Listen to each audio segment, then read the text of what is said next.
do you feel like this gives Marshall a place at the table? Like, No. no.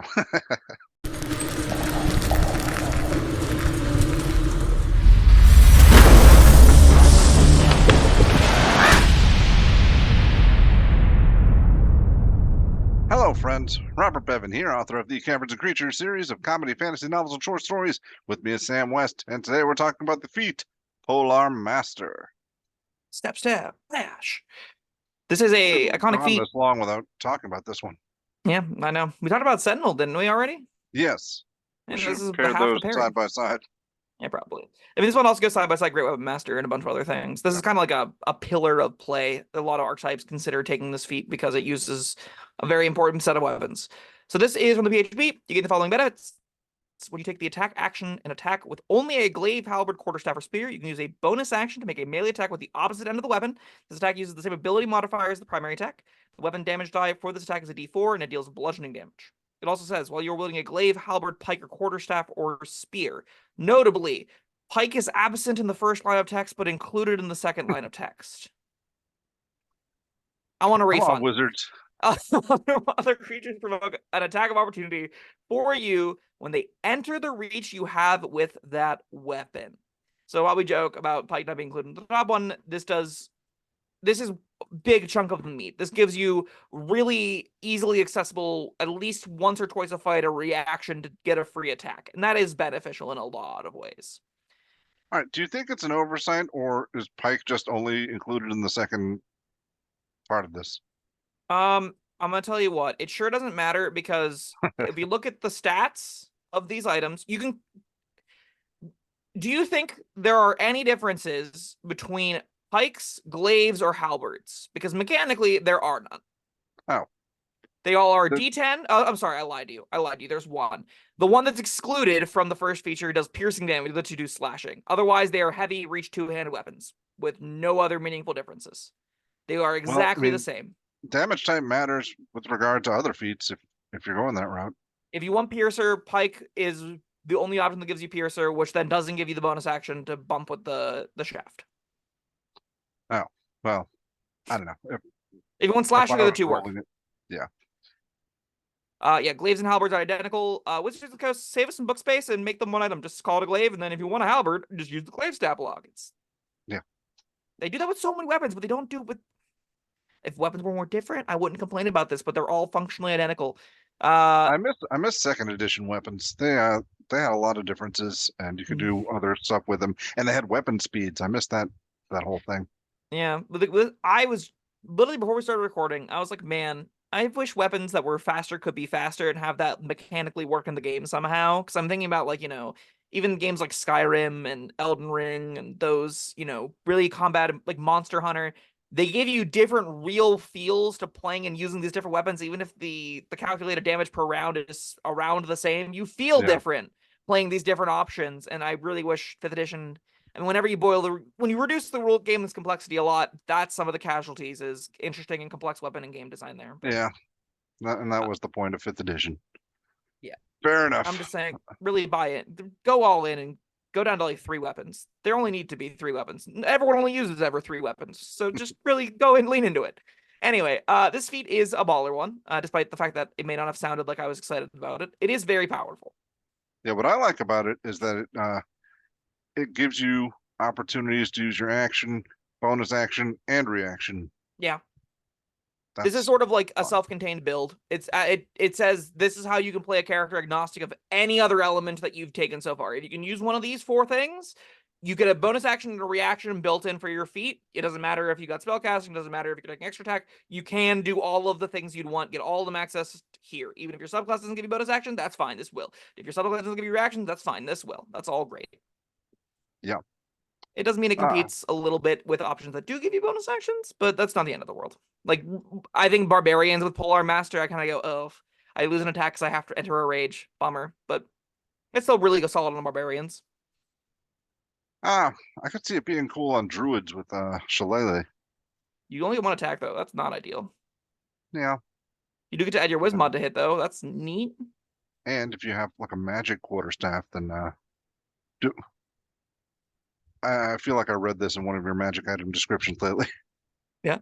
There are a lot of weird staves that do add plus to melee hit. That's true. A lot of them require you be attuned by a wizard. Like, they can't be shillelied easily, but I mean, if you wanted to, if you got X, even without extra attack, you'd be like, hey, this is a +3 to hit, and use my hit mod instead because I got a cantrip shillelagh from somewhere. I'm gonna take Polearm Master and beat people with my staff of the Magi, I guess. Screw the 30 extra spells it gives me. I'm gonna hit with it. That's not the one I had in mind. Okay, sure. Anyway, not going on that tangent right now. Yeah. I think the bonus action attack is better than it reads, namely because it works with Great Weapon Master if you're using a glaive or a halberd, because that's a heavy weapon that requires you to use 2 hands. So when you score Great Weapon Master, before you make a melee attack with a heavy weapon that you're proficient with, so even if it's your bonus action attack with the hilt, you still get +10 to that damage. That's pretty cool. Ooh, yeah, that hits like a bus, and you're doing way more than a D4 plus mod worth of damage with that +10 damage. So if at minimum you should always be taking the -5 on that bonus action hit because it just like over triples your damage. It's really good. It is also and then you can get your attack of opportunity too. That also can I get the +10? Yep, sure can. Why wouldn't it? Yeah. Yep, it's just before you make a melee attack. Yeah. You can't reckless attack opportunity attacks. I think that has to be on your turn.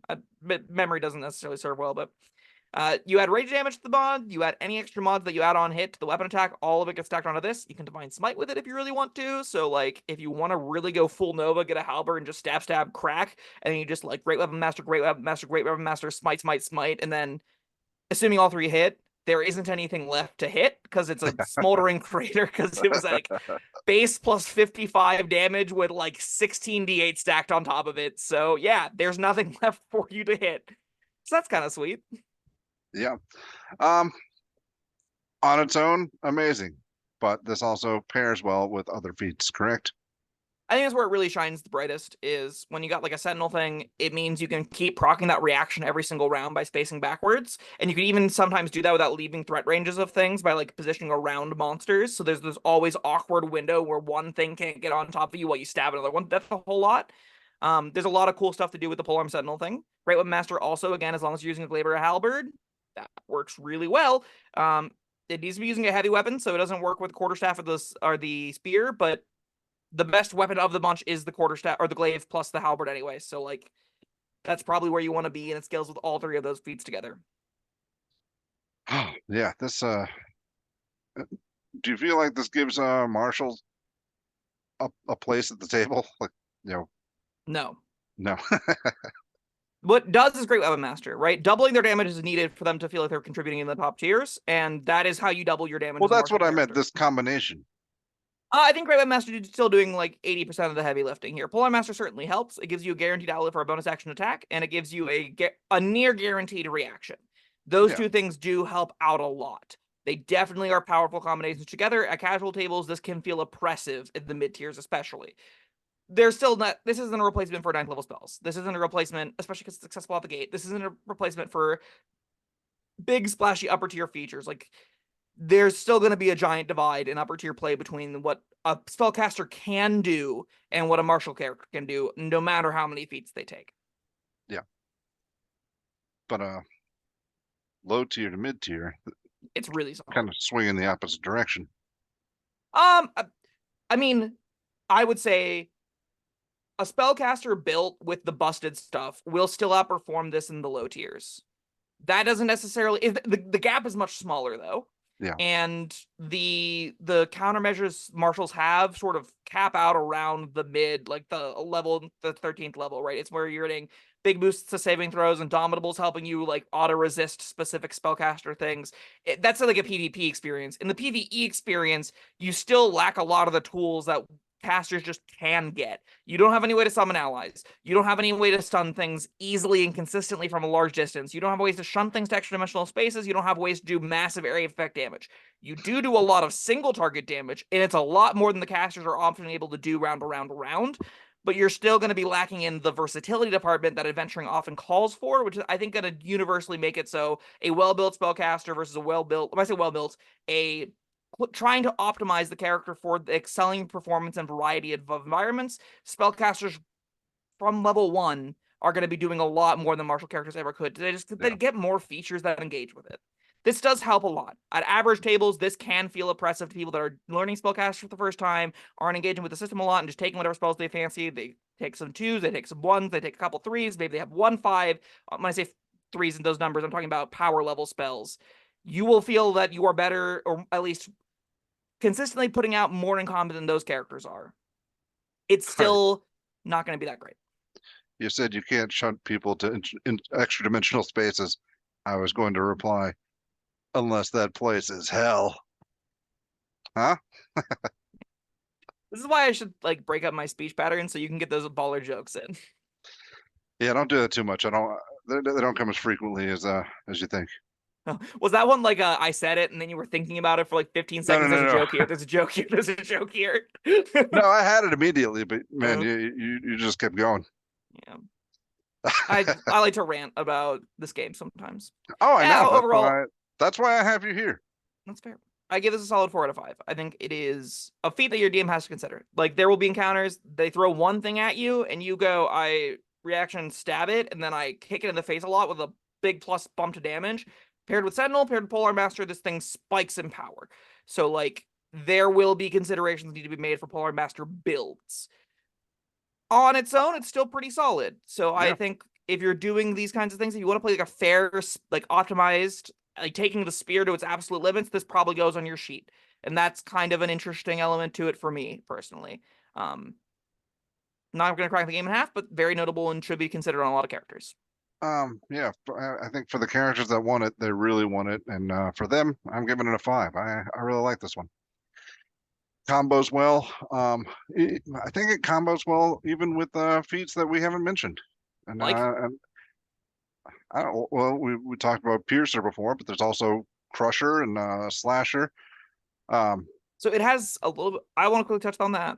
It has a little bit of tension because none of the polearms front half do bludgeoning damage, and the blunt end always does bludgeoning damage. So you can't ever get the Slasher or Piercer effect with the offhand hit, like the bonus action hit. So I'm thinking more Crusher though. So your own Crusher doesn't affect on either of the front hand hits. Right. It only affects on the back end hit. Right. You would take a feat just to make the pommel of your spear better? That seems like a stretch to me. I'm not saying I would, because there are a lot of better ones to take. I'm saying that's a consideration. You really just love pushing things around. Yes. Any opportunity you can to have to push something, you're like, I mean, it does bludgeoning damage. I could put Crusher with it, and then you could do. Yes. Guilty as charged. I felt like I was going to say something else, but it's gone now. Anyways, great feat. Yeah, if I was playing a martial, I'll probably always take this. Yeah, that's worth a 5 to me. And there you go. That was Polearm Master. Thank you, Sam, and thank you everyone for joining us. Leave a like, leave some comments down in the description. Let us know what you think, and subscribe to the channel. We'll see you next time. Bye-bye.